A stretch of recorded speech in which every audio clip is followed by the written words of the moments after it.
দ্বাদশ শ্রেণীর চতুর্থ সেমিস্টার ইতিহাস সাবজেক্টের একটি ইম্পর্টেন্ট প্রশ্ন, ভারতের সংবিধানের মূল বৈশিষ্ট্য। এটি 4 নম্বরের জন্য খুবই ইম্পর্টেন্ট তোমাদের এবার 2026-এর পরীক্ষার জন্য। এই প্রশ্নের উত্তর নিয়ে আলোচনা করবো এই ভিডিওতে এবং আলোচনা শেষে উত্তর তোমাদের সামনে তুলে ধরবো। দেখো এখানে কি লেখা হয়েছে, দ্বাদশ শ্রেণী চতুর্থ সেম ইতিহাস, ভারতীয় সংবিধানের বৈশিষ্ট্য। তা ভারতের সংবিধান প্রথম গ্রহণ করা হয় 1950 সালের 26শে জানুয়ারি এবং পৃথিবীর বিভিন্ন দেশে যে সমস্ত সংবিধান আছে প্রতিটা দেশের সংবিধানের কিছু কিছু বৈশিষ্ট্য আছে। ঠিক সেই রকম ভারতের যে সংবিধান তারও কিছু নিজস্ব বৈশিষ্ট্য আছে এবং তার বৈশিষ্ট্য এতটাই গুরুত্বপূর্ণ, এতটাই স্বতন্ত্র। সংবিধান বিশেষজ্ঞ দুর্গা দাস বসু বলেছেন যে পৃথিবীর অন্যান্য দেশের সংবিধান থেকে ভারতের সংবিধান কিন্তু আলাদা, স্বতন্ত্র। কেন? কারণ তার নিজস্ব কিছু বৈশিষ্ট্য রয়েছে যা অন্য সংবিধানে নেই।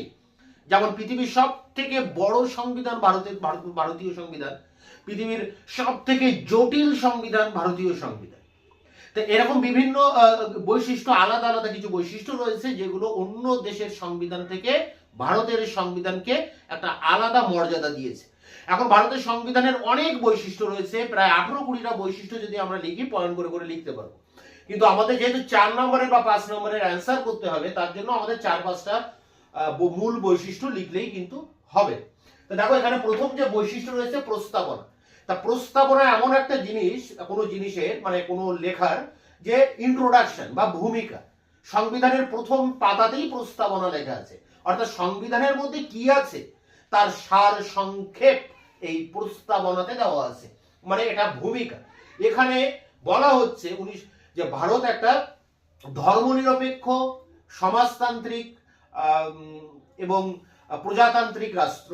এবং এখানে এই যে ভারতের সংবিধানে সমাজতন্ত্র, ধর্মনিরপেক্ষ এই কথাটা কিন্তু আগে ছিল না। যখন সংবিধান লেখা হয় তখন প্রস্তাবনা এটা লেখা হয়নি। 1976-এ 42তম সংবিধান সংশোধনের মাধ্যমে প্রস্তাবনার ভিতরে সমাজতন্ত্র বা ধর্মনিরপেক্ষ এই কথাগুলো যুক্ত করা হয়েছে। এরপর দেখো মৌলিক অধিকার। তা ভারতের নাগরিক যারা তারা অনেক অধিকার আছে যেগুলো তাদের মৌলিক অধিকার বলা হচ্ছে, যেমন স্বাধীনভাবে বেঁচে থাকার অধিকার, স্বাধীনতার অধিকার, সাম্যের অধিকার, ধর্মীয় স্বাধীনতার অধিকার, কোন শাসনতান্ত্রিক প্রতিবিধানের অধিকার, অর্থনৈতিক অধিকার, এরকম একাধিক অধিকার রয়েছে যেগুলোকে আমরা মৌলিক অধিকার বলছি। এরপরে রয়েছে নির্দেশমূলক নীতি। নির্দেশ দেওয়া হয়েছে, সংবিধান নির্দেশ দিয়েছে রাষ্ট্রকে যে রাষ্ট্রের যারা প্রজা, যারা জনগণ, তাদের কল্যাণের জন্য রাষ্ট্র কাজ করবে। একাধিক জনকল্যাণমূলক কাজ রাষ্ট্রকে করতে হবে। যদি রাষ্ট্র না করে তবে কিন্তু রাষ্ট্রের বিরুদ্ধে মামলা করা যাবে না। তবে এখানে রাষ্ট্র স্বতঃপ্রণোদিত হয়ে এই জনকল্যাণমূলক কার্যাবলী করবেন এবং এক্ষেত্রে এই নির্দেশ কিন্তু সংবিধানে দেওয়া আছে, নির্দেশমূলক নীতি। এরপর দেখো রয়েছে মৌলিক কর্তব্য।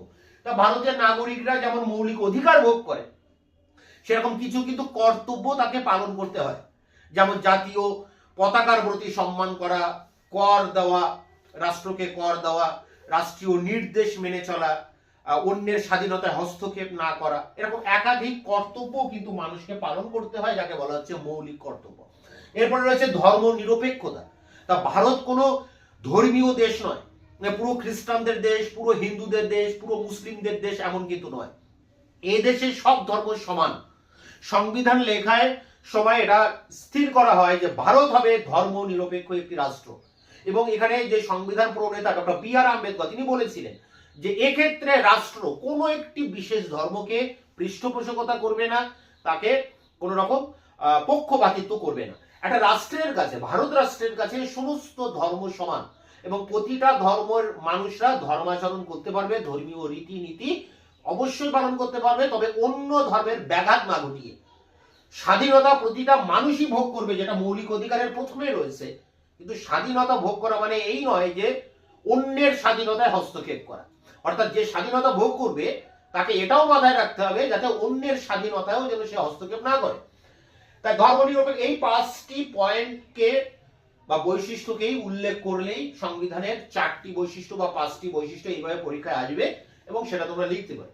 তো এর বাইরেও কিন্তু আরো অনেক বৈশিষ্ট্য রয়েছে, যেমন নিরপেক্ষ বিচার ব্যবস্থা।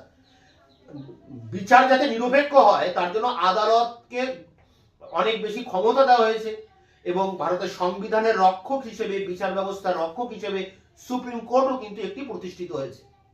অর্থাৎ ভারতবর্ষের স্বাধীন বিচার ব্যবস্থার অস্তিত্ব রয়েছে। আবার ভারতবর্ষের মানুষেরা এখানে এক নাগরিকত্ব ভোগ করে। আমাদের দেশে দু ধরনের সরকার রয়েছে, একটা কেন্দ্র সরকার সেন্ট্রাল গভর্নমেন্ট, আবার একটা রাজ্য সরকার রয়েছে। কিন্তু এখানে মানুষের ভোটার কার্ড কিন্তু একটি, অর্থাৎ তার কেন্দ্রীয় বা রাজ্য যাই হোক, অল ইন্ডিয়া বেসিস তার একটাই মাত্র ভোটার কার্ড, সে ভোট দান করবে একবারই।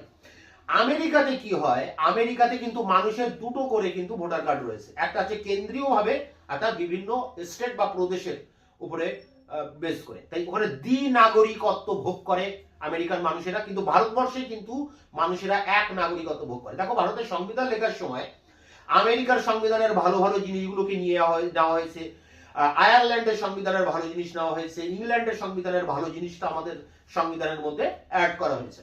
তা আমেরিকা থেকে যুক্তরাষ্ট্রীয় ব্যবস্থাটা নেওয়া হয়েছিল। অর্থাৎ আমেরিকায় কি হয়, একটা কেন্দ্রীয় সরকার আছে, আবার বিভিন্ন অঞ্চল বা প্রদেশ বা রাজ্য আছে, সেখানে আবার আলাদা আলাদা সরকার আছে।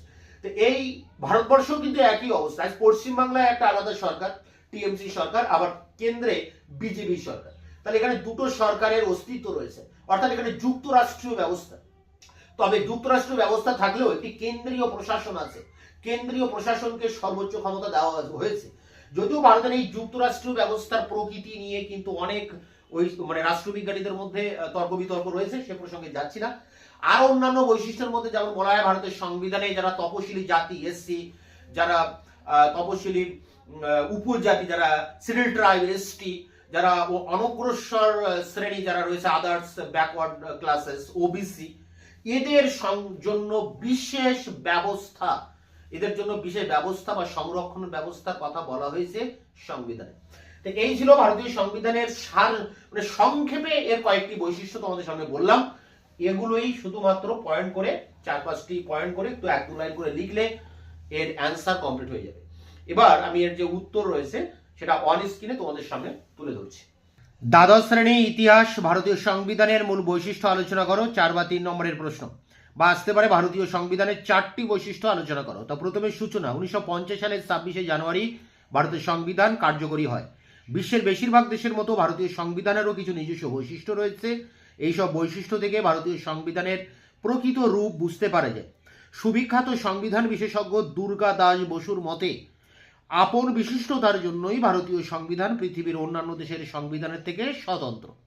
এরপর দেখো মূল যে পয়েন্ট, ভারতীয় সংবিধানের মূল বৈশিষ্ট্য।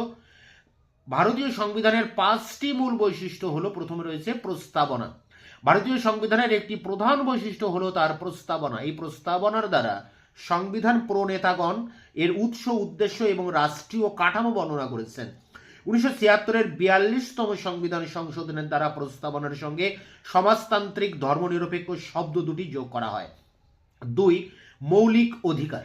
ভারতীয় সংবিধানের একটি অন্যতম বৈশিষ্ট্য হলো এতে নাগরিকদের মৌলিক অধিকার সমূহের স্বীকৃতি দেওয়া হয়েছে। মৌলিক অধিকারগুলি হলো 1. স্বাধীনতার অধিকার, 2. সাম্যের অধিকার, 3. ধর্মীয় স্বাধীনতার অধিকার, 4. শোষণের বিরুদ্ধে অধিকার এবং 5. শিক্ষা সংস্কৃতির অধিকার। এরপরে রাখো রয়েছে পয়েন্ট নির্দেশমূলক নীতি। ভারতীয় সংবিধানের 36 থেকে 51 নম্বর ধারার মধ্যে নির্দেশমূলক নীতিগুলি বর্ণনা করা হয়েছে। নির্দেশমূলক নীতিগুলি সামাজিক, অর্থনৈতিক, আইন ও শাসন ব্যবস্থার আদর্শ সম্বন্ধীয় ক্ষেত্রে বিভক্ত। 4. মৌলিক কর্তব্য। অধিকার ও কর্তব্যের মধ্যে সমন্বয় সাধন করার জন্য সংবিধানে কিছু মৌলিক কর্তব্য সংযোজিত হয়েছে, যেমন সংবিধান মান্য করা ও সাংবিধানিক আদর্শ মেনে চলা এবং জাতীয় পতাকা ও জাতীয় সঙ্গীতের প্রতি শ্রদ্ধা প্রদর্শন করা, ভারতের সার্বভৌমত্ব, ঐক্য ও সংহতিকে সমর্থন ও সংরক্ষণ করা ইত্যাদি। 5. ধর্মনিরপেক্ষতা। ভারতীয় সংবিধানের এক অন্যতম প্রধান বৈশিষ্ট্য হল ধর্মনিরপেক্ষতা। 1976-এর 42তম সংবিধান সংশোধনের মাধ্যমে ভারতবর্ষকে একটি ধর্মনিরপেক্ষ দেশ রূপে ঘোষণা করা হয়। ডক্টর আম্বেদকরের মতে পার্লামেন্ট জনগণের উপর কোনো ধর্মকে জোর করে চাপিয়ে দেবে না। এরপর দেখো রয়েছে শেষ পয়েন্ট, অন্যান্য বৈশিষ্ট্য। ভারতের সংবিধানের অন্যান্য কয়েকটি মূল বৈশিষ্ট্য হলো, এখানে দেখো বৈশিষ্ট্যগুলো 1-2 করে লেখা হয়েছে। 1. ভারতের সংবিধান পৃথিবীর মধ্যে সর্ববৃহৎ লিখিত ও জটিল সংবিধান। 2. ভারতের সংবিধান যুগপৎ সুপরিবর্তনীয়, মানে সহজে পরিবর্তন করা যায়, ও দুষ্পরিবর্তনীয়, আবার সহজে পরিবর্তন করা যায় না। 3, ভারতীয় সংবিধানে যুক্তরাষ্ট্রীয় ও এককেন্দ্রিক ব্যবস্থা রয়েছে। 4, ভারতীয় সংবিধান অনুযায়ী ভারতীয় নাগরিকরা এক নাগরিকত্ব ভোগ করে। 5, নিরপেক্ষ বিচার ব্যবস্থার জন্য বিচার বিভাগের স্বাধীনতা দেওয়া হয়েছে।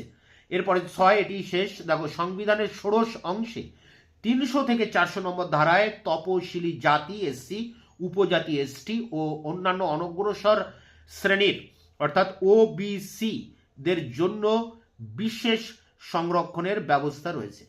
তাই এখানে দেখো অনেকগুলো পয়েন্ট রয়েছে, তোমরা 4টি বৈশিষ্ট্য লিখলেই 4 নম্বরের অ্যান্সার কমপ্লিট হবে। তোমরা এটা সংগ্রহ করে পরীক্ষার প্রস্তুতি নাও। তোমাদের এই চ্যাপ্টারের অন্যান্য প্রশ্নের উত্তর খুব দ্রুত তোমাদের সামনে নিয়ে আসছি। ততক্ষণে চ্যানেলকে সাবস্ক্রাইব করে রাখবে, বন্ধুদের কাছে শেয়ার করবে, ভিডিওটি ভালো লাগলে অবশ্যই একটা লাইক দেবে।